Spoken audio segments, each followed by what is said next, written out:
This is Anjanette Potter, also known as Adam's Rib, and you are listening to Monday Evening Quarterback. If you probably have already noticed, I gave it a name change because I gave them this live stream a name change because I am, anymore doing things in the evening. Anyway, I changed the time. I upped the time from on Mondays to 11 o'clock because grandma duty calls. And so I have to get up a little bit earlier in order to take the Grambino to school. So I'm looking forward to enjoying it as he is developing and starting to talk more, and everything that kids do from the ages of 1 to 5 start to do more. It's becoming funner.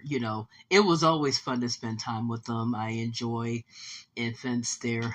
I enjoy children, period, because as they grow and develop and begin to get into new things, or discover how things work, and discover how they learn how to talk, they learn how to get into things, and they start to discover different things.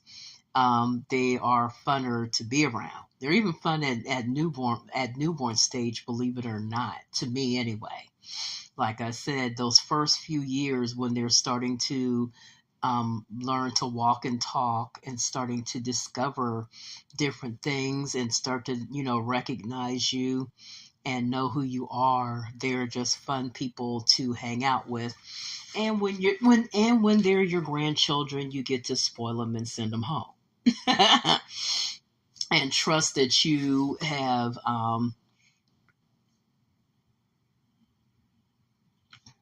equipped their parents, or if you're a fan of the Coneheads, the parental units, on how to raise them right, and how to raise them the way you desire for them to be raised. So I decided that I'm just gonna the Monday evening edition of my live streams is going to be done at 11 o'clock. So it gives me enough time to get a decent night's sleep, especially, getting up earlier. I'm also working right now. So I also have that to deal with. So I'm not gonna stay before you long. I do have a little bit of commentary. I was looking at one of the channels that I watch earlier. And so I've already said my opinion on the divest movement. I do believe it's of the devil. And not necessarily because I feel like, it gets between black men and black women, although I don't really like that portion of it. But let me say this. Back when it was a lot of black men tearing down black women, I didn't like that either. So I really don't think that we as a people really get very far if we're constantly putting each other down. I saw an article just a little bit ago where Kanye West had some things to say about Lizzo, and called her demonic because he said, first of all, telling women to feel good about themselves, the Word of God says that we are fearfully and wonderfully made.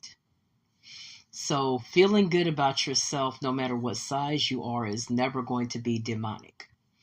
Now, what would be demonic, and what is demonic is for him and Aries Spears and all these different men who want to keep taking shots at this woman, especially since this woman is not saying anything to them. She's minding, as she said herself, she's minding her own big fat black business. So I always find it interesting that even though you have black men who claim that black women are so much trouble that they have to go and date outside, and they have a longer list of why they date outside and why, they feel like, we're all this trouble, but yet can't seem to keep their mouth off of us. I always think that that's interesting. Like I said before, here at Adams Rib Media Ministries, one of my policies is I do not subscribe, I do not follow, first of all, any male commentator who always has negative things to say about black women, I don't follow. I don't subscribe to none of their work. I remember a young man, called most black women about a 5 or a 6, and I unfollow. It's that serious to me. Some of these men are having children, and the children that you have are going to be 50% black, depending on how much of a percentage of black you are. It is hard enough for women of color. Let me say this. These unrealistic beauty standards are already hard on white women. Okay, because not every white woman looks like Marilyn Monroe or Cheryl Tiegs, and there's nothing wrong with them, or Christy Brinkley, or any other woman that is blonde-haired and blue-eyed. They don't all look the same. And even out of those who have those dimensions, not all of them are uniform. And so these really, really unrealistic beauty standards are not really, they're hard enough on white women. To the point where the majority of eating disorders in this country anyway, white women make up the highest numbers for eating disorders. Now, when you take that information and you add the issue of intersectionality, which is oppression on the intersect between race and sex, being oppressed because of sexism and being oppressed because of racism, and so and there's a few marvelous TED Talks that talk about the whole issue of intersectionality. And really, if I can say it in plain English, whatever affects white women in a negative way tends to affect women of color, and especially black women, even in an even more negative way. So I remember reading an article years ago, and I believe it was Essence Magazine, and they talked about eating disorders. And, you have a lot of black people who will say, well, eating disorders, isn't that a white thing? Isn't that white women? Not thinking that for the majority of black women and black men, but especially black women, because you have these so-called divestors and these people who want to basically make black women a flying buttermilk, which is a phenomena that I'm a little tired of. When you talk about eating disorders that affect black women who are flies in buttermilk or raised in mostly white neighborhoods have a tendency to have higher numbers when it comes to eating disorders. They're more likely to have issues with bulimia and anorexia than black women who are raised mostly around other black people. And I can say, I agree with that. I remember being younger, and I remember spending a lot of time. So during the day, I went to school, and I was in a mostly white elementary school. And I can remember, and it was like my private life was mostly black, but my public life or my school life was a lot of white kids because we got bused. And we got bused because the elementary school in my neighborhood closed. They closed it and they made it into a school bus compound. So because of that, we wound up, the kids in the neighborhood, they divided us up, and certain ones of us wound up going to LJ Smith, and other ones wound up going to Whittier. Both mostly white schools. And I can say it took me till I got to be in about junior high or high school before any body image issues that I had stopped being an issue. By the time I graduated high school and was an adult in 1985 and began to feel better about myself, luckily for me, my mother kind of raised me. My mother was a product of the 60s and 70s where I couldn't even have a white baby doll. If I had a white baby doll, it came from somebody else in the family. It did not come from my mother, because she was basically trying to raise me to love myself black. And I have to say, on some level, it worked. Now, your mother, how many of you know your your parents can raise you to be proud of who you are. But then, and I have to say, my uncles played a big part in that, because most of them, pretty much only one of my uncles coupled up with a white woman, and they lived together. She was a really good person. She really was a good person. I have no complaints about him getting together with her. In fact, my grandmother said she was probably one of the few decent women, other than his ex-wife, that she really, saw him get together with. So she was a pretty good person. The rest of my uncles all had, black wives. And I don't remember any of my uncles making a big fuss over whether or not my aunts were lighter than a paper bag or not.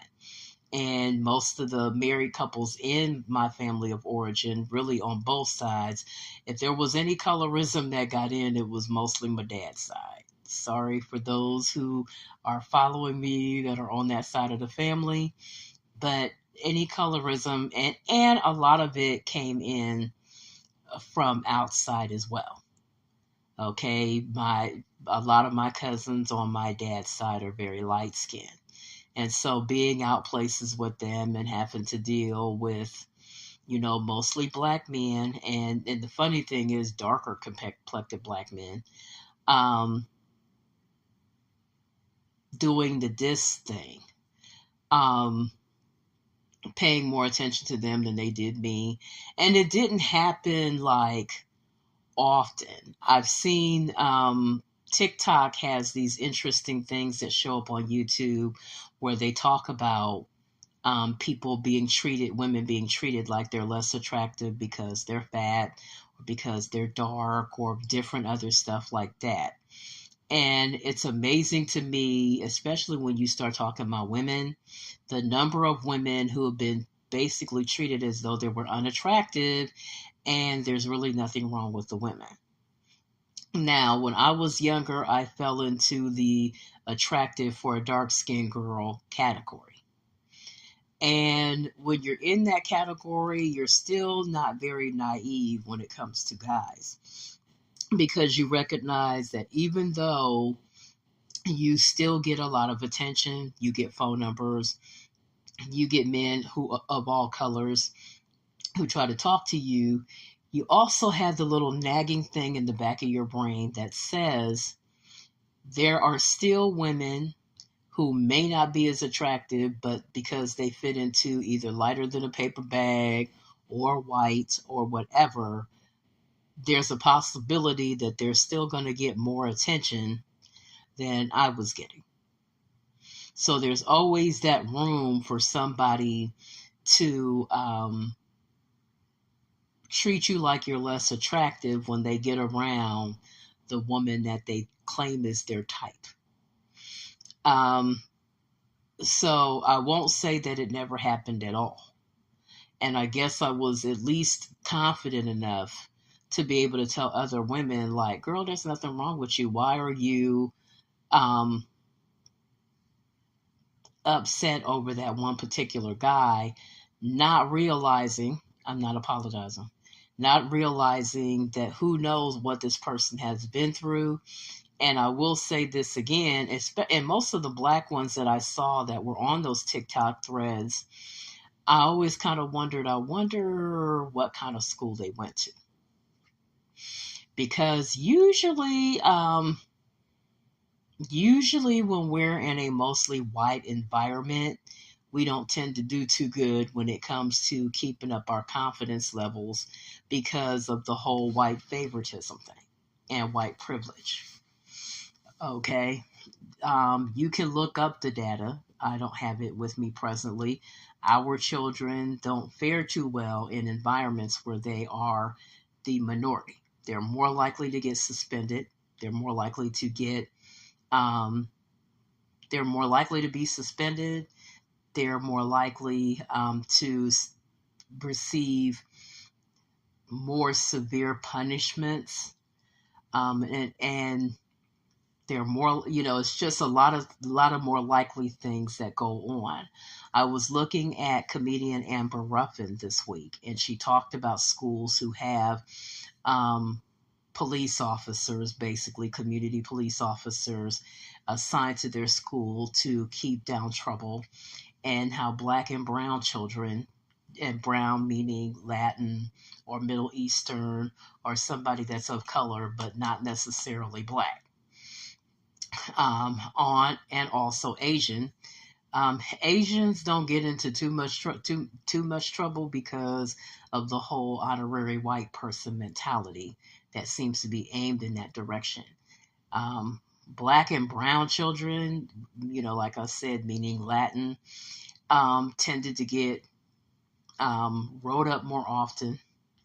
And so she talked about kids being arrested at like 5 years old.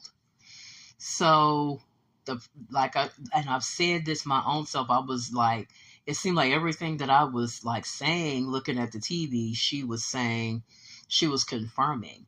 And I said, so basically giving the kids a record already at a very young age, before they can even drive yet, they're already getting a record.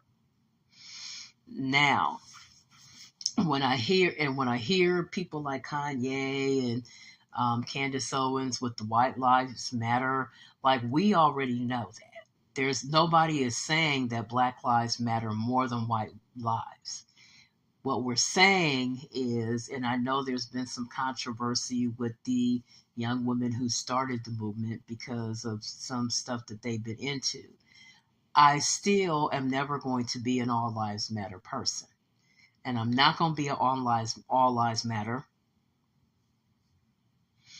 I'm not going to be an all lives matter person because all lives are not being treated as though they matter. People of color are going through it. Women of color definitely are not being treated as though they matter. You have churches that are treating women as though they're second-class citizens. Now, this is already happening across the board, even in white churches, but it's a whole lot worse when it's black women and black churches, because there's a bit of a slave. I don't choose Donald Trump over anybody. Like I said before, I choose the immigrant over Donald Trump.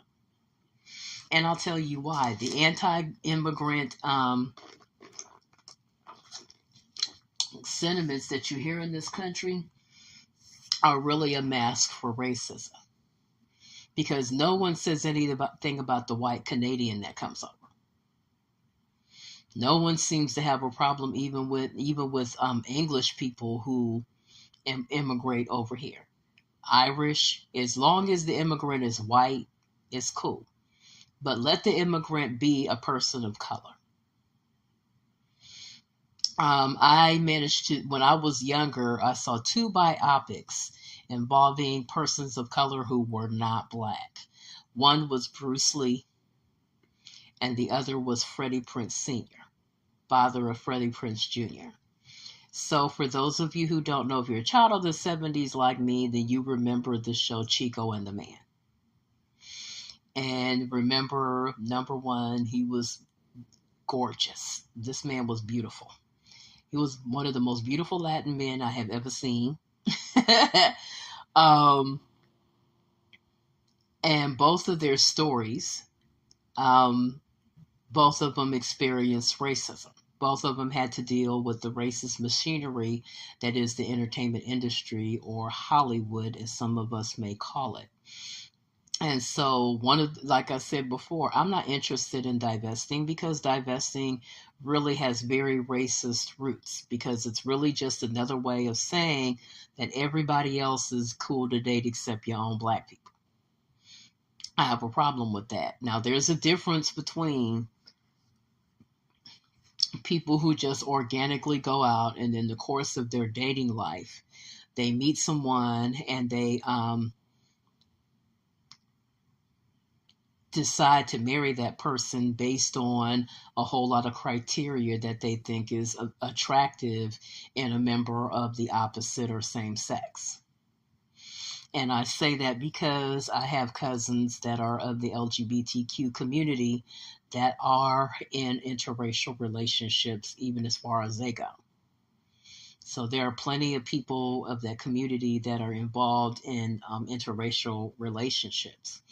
There is a difference between interracial marriage and dating and divesting. Divesting is basically just pulling out of your own community and saying, F y'all. I'm never going to do that. I am a black woman, and I'm not going to do that. So this is going to be, because I'm getting into 20 minutes here. I don't want to be on here long because, like I said, I have grandparent duties. But I'm going to continue this conversation this coming Friday. Now, I will let you guys know Friday morning whether or not I'm going to be doing an Eclectic Weekends broadcast, whether or not it's going to be an Eclectic Weekends podcast, or whether or not I'm just going to go live. If it's going to be Eclectic Weekends, then I will be dedicating it to Lord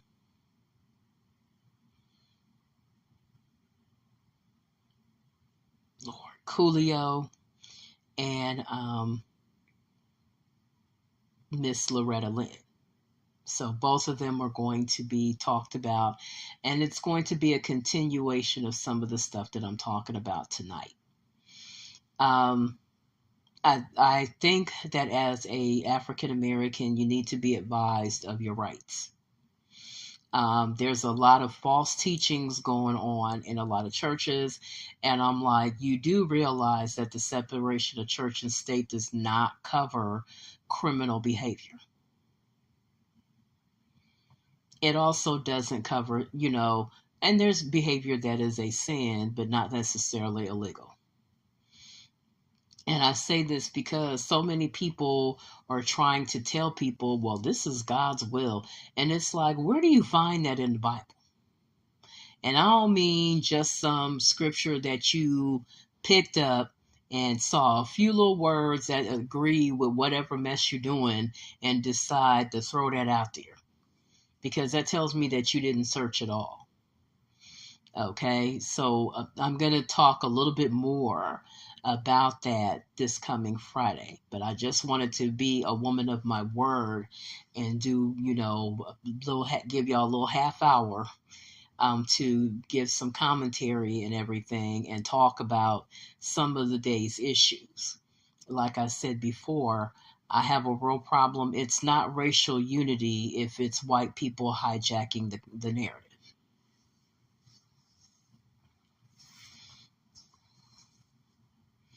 If you as a white person are trying to hijack the narrative, and that's really what that is when you see All Lives Matter. As far as Kanye goes, I'm like, the blackest woman that you have dated that I know about is Amber Rose. So like, if you're not into black women, that's on you. But can you please keep your mouth off us?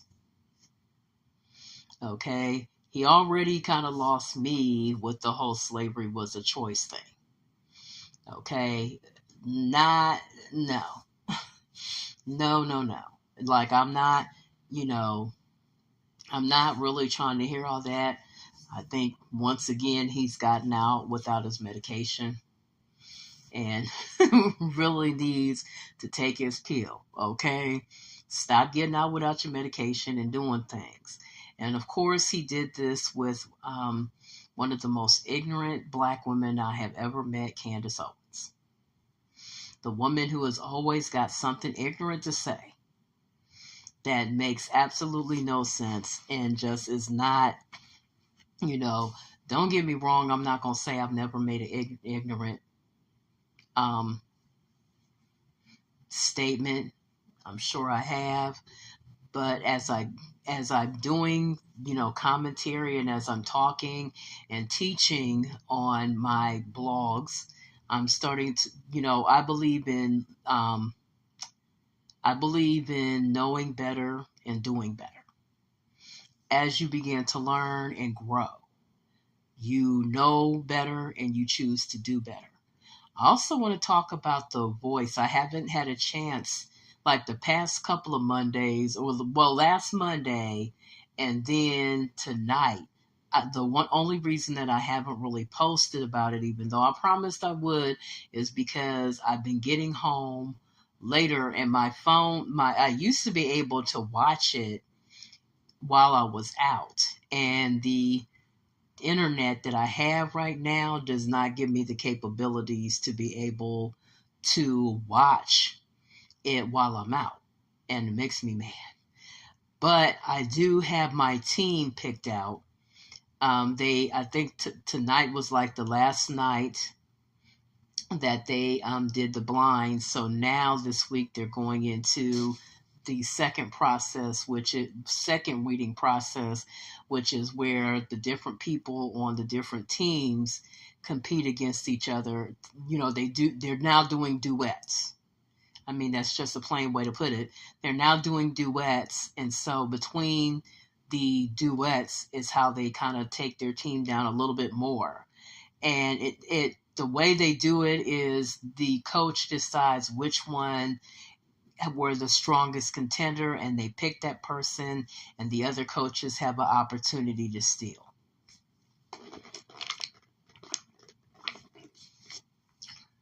They have an opportunity to steal the player if they want to. I can't remember how many steals each person has per season. So now I'm playing the game from the voice app.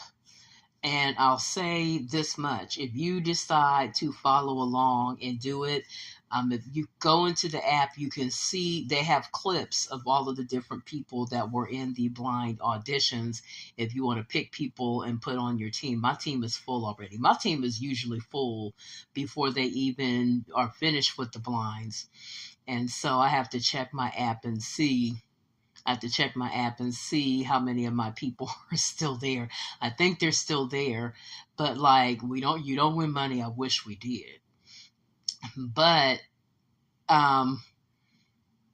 if your person wins, you get a bunch of points, and they have to have been on your team, whichever one of your people goes the distance and wins. Which means the longer they stay on your team, the more points you get. It is really fun. And so I will try to post as much as I can about that, but they look like they have some pretty good contenders. Blake Shelton is going to, and of course they have celebrity, they have other famous people from the music industry that help them to consult. So Blake Shelton has a young man named Jimmy Allen. So Jimmy Allen is a black guy that's relatively new to the country music. He's they're starting to be a bigger Black presence in the country music industry. So he's someone I mentioned him when I did my show on the Black presence in country music. So he's really good, very talented, seemed like a likable young fellow. So if you want to pay attention, I'll say if you want to give attention, or if you have Spotify or one of the streaming services, if you want to look him up and give him a listen, this is a shout out to him. I don't know who the rest of the coaches are going to be working with, but I'll be talking about that probably later on this week, and try to keep doing updates as the season goes on. I also am going to try to add American Idol if I can to and these will be, when I can, these will be present on my Perfect Pitch blog. So you guys have a good rest of the week. I will be talking to you this Friday at midnight, one way or the other. And see you later.